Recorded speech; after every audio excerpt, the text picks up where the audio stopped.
Live from downtown Detroit, home of WDIV and Click on Detroit, Local 4 News at 5 starts now. It's the news we have dreaded, and today we got it.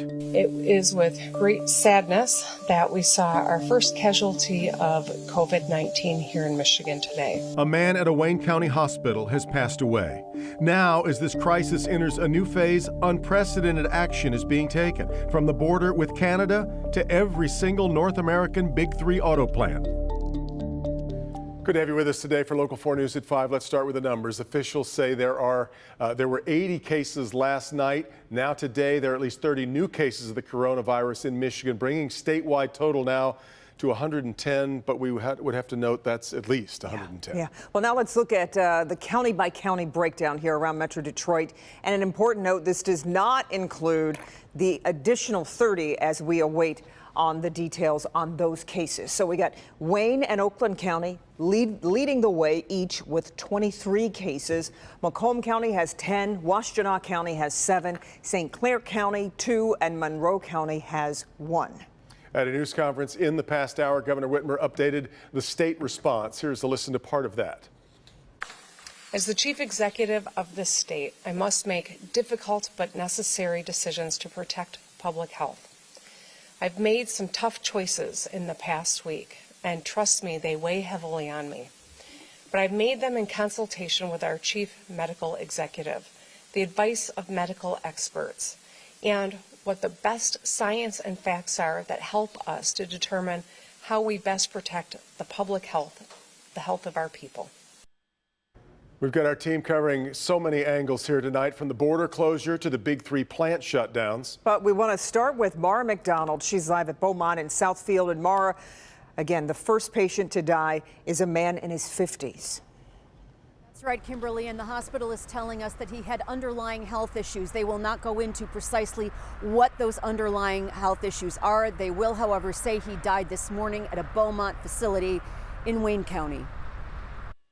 Our medical team went to extraordinary efforts to care for this patient, and we are deeply saddened by his passing and empathize with his family. Beaumont is launching a new online diagnostic tool this afternoon, and its head of infection prevention is asking that you call or take the online diagnostic before ever showing up at the emergency room. And 2, let's talk about who really needs the testing right now. Mild symptoms, young, relatively healthy people without chronic medical conditions. We don't have the capacity to test all of you. There's a very good chance that many of you may have COVID-19, frankly. And testing you is not going to necessarily make a difference with regard to how we treat you. We're going to recommend that you go home. We're going to recommend that you practice social distancing, self-isolation, hand hygiene, respiratory etiquette. Worried well people are overwhelming the system and taking critical care away from those with not just COVID-19, but the regular influx of heart attacks and other life-threatening issues the hospital has to deal with. The underlying conditions the hospital is concerned with at this time when it comes to COVID-19 are. The conditions that we're focusing on are the chronic medical conditions like heart disease, lung disease, conditions that compromise your immune system in some way. Those are the things that are going to push you into a riskier bracket. Back here live, Dr. Gilpin says the reality is this: COVID-19 is in our community. There is community spread, and we will see more cases and we will see more deaths, which is why they are asking for people to not overwhelm the testing situation. If you are at risk, if you are older, if you have any of those underlying issues, then yes, call ahead, get tested. If you're young and healthy, normally, stay home. We're live in Southfield tonight. I'm Mara McDonald. Back to you. So right. All right, Mara, there are a lot of questions surrounding what these recent developments mean. But as we have tried ever since the beginning of this, let's try and get some context to what's going on. Yeah, and for that context, let's go ahead and turn to Dr. Frank McGeorge. And Doc, what's your reaction to the news of this first death? Well, you know, Kim and Devin, of course it is sad, but regrettably it's not unexpected. Look, there have already been well over 100 deaths in the U.S. This is our first here in Michigan, but with a case fatality rate of 2%, we do expect that 1 in 50 people who develop COVID-19 illnesses will die. We have enough cases in our state as of today that just based on numbers, one death is absolutely no surprise. And I think it is incredibly sad, but these numbers are really important to understand. As more people are infected, more will die, and hopefully that is going to serve as a wake-up to everyone. Doc, we early on and watching the experience of other nations, it seemed that younger people were not as affected. We look at Michigan's numbers, it seems like a lot of young people are getting sick here. So is there something to explain the difference? Well, yeah, that's kind of an interesting thing. When you look at the distribution percentage-wise from the current cases in Michigan, it's pretty evenly spread across all ages, and that is unusual because usually there's a bigger peak toward middle age from about 40 to 60. I think that the Michigan numbers probably really only reflect that we're very early in our ultimate case burden, and with more cases being investigated and more of them being sicker individuals, which will naturally be older individuals with other medical problems, that distribution is probably going to begin to skew towards what other countries have seen. Yeah. Sure. All right, Doc, and more from Frank McGeorge coming up during this 90 minutes of news.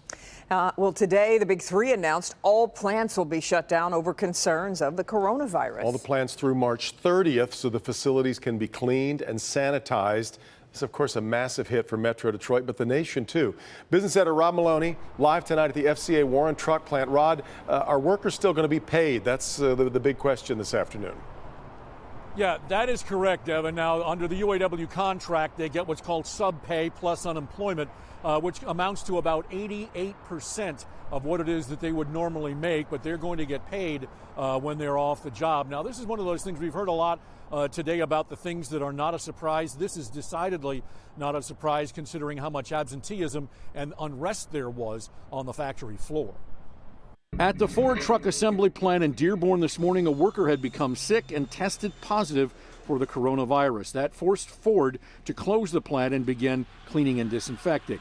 As the word spread, things started getting unsettled on other lines throughout the Domestic 3 plants, including Jefferson North. Finally, by early afternoon, the UAW Domestic 3 task force came to the conclusion it was just time to shutter the plants in order to start cleaning and disinfecting everything, among other things. Here at the Warren Truck Assembly plant, the line workers who had just been told they were going home were finally glad to hear it. It should have happened a long time ago. This should have never been in there. We all work in close proximities to each other, and if someone's sick and they sneezing and coughing, you have the fans blowing all those germs on you. It's not safe. I think it's safe that they did it. You know, there's so many people in there. There's approximately $1,500 people per shift. And that's a lot of people in one place.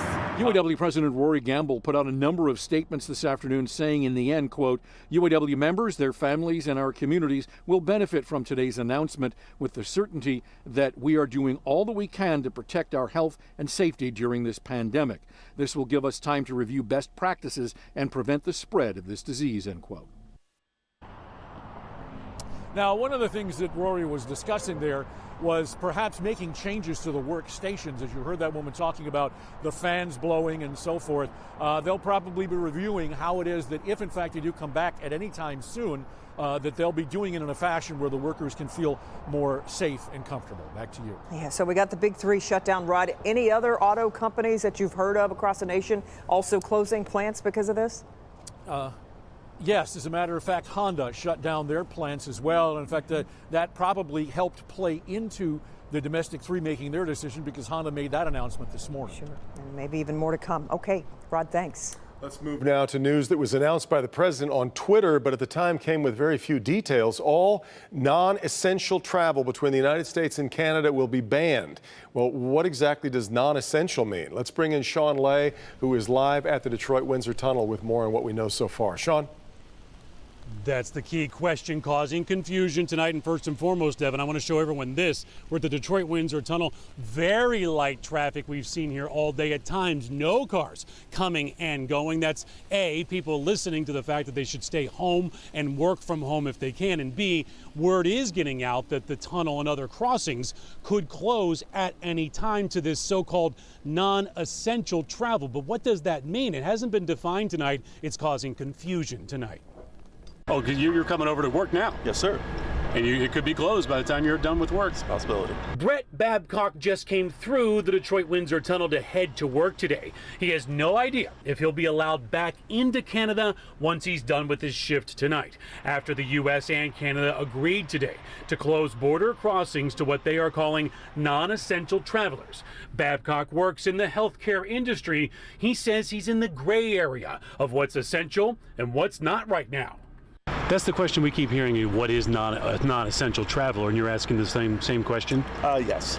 At this point in time, I am. But at this point, I'm still deemed essential, so here I am. President Trump's tweet about closing the crossings with the exception of trade caused confusion and questions all day right here in Metro Detroit. The Michigan Trucking Association got on the phone with the White House and the Canadian Embassy to make sure all truck traffic, trucks loaded with goods to restock store shelves, medicine, and parts for the big three keep rolling. And to be clear, trucks are exempt and are coming through. Trucking is the backbone and foundation of a lot of these goods being restocked in your local grocery store.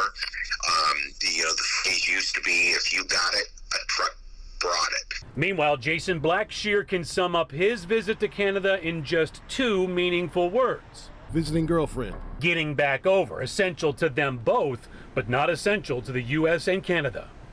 Well, if I can't get over her, I can't see her.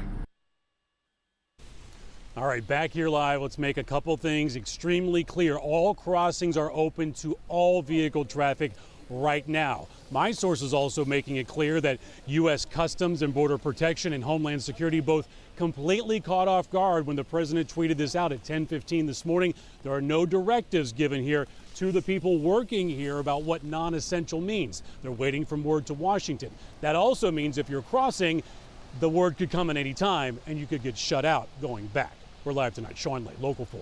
Confusing Lots indeed. of healthcare workers that shuttle back and forth. Sure. And you would assume they would be Essential. considered essential, but until we get directives, who knows? Yeah. Confusing. All right. Well, also today, President Trump stepping up the effort to fight COVID-19 as he invoked the Defense Protection Act to help with possible medical supply shortages. So that law could be used to speed up production of things like ventilators, respirators, protective gear for healthcare workers and the like. We have targets for certain pieces of equipment. We have targets for masks. The masks, the numbers of masks are incredible. We've ordered millions of them, but we need millions more. A thing like this has never been requested, and we've never had to even think in terms of these numbers, but we need millions of masks, and all of that will be ordered. We need respirators. We need ventilators is a big thing because it's a complex piece of equipment. So we have a lot of ventilators, but we're going to be ordering more. And on Wall Street today, another hammering for the markets. At the close, the Dow was down more than 1,300 points. That represents 6% of the Dow index. And just to give you a little bit of context here, today's losses have wiped out all of the market gains since President Trump took office. And just into the newsroom, the New York Stock Exchange says it will temporarily close its trading floor and move to electronic trading due to the coronavirus. All electronic trading will begin on March 23rd. Overdue, I think, in the minds of many on that front. Meanwhile, back here, the Somerset Collection is shutting its doors because of the coronavirus. The mall's going to close at 7 p.m. and stay closed through March 27th. The mall says its full-service restaurants will remain open for curbside carry-out. All right, much more ahead on another very busy, historically busy day. Here's Ben. As we are tracking rain on 4 Live radar, it's coming in for about half of us right now. More of us get wet tonight, but then we start looking at possibilities of strong storms tomorrow. We'll time it out for you next. The coronavirus hits a small local businesswoman in a very big way, and her story is representative of what's going on all over the region. I just met with Michigan's Attorney General Dana Nessel in her office, and she has an important warning for scammers and also new information about the scams targeting people here in Metro Detroit.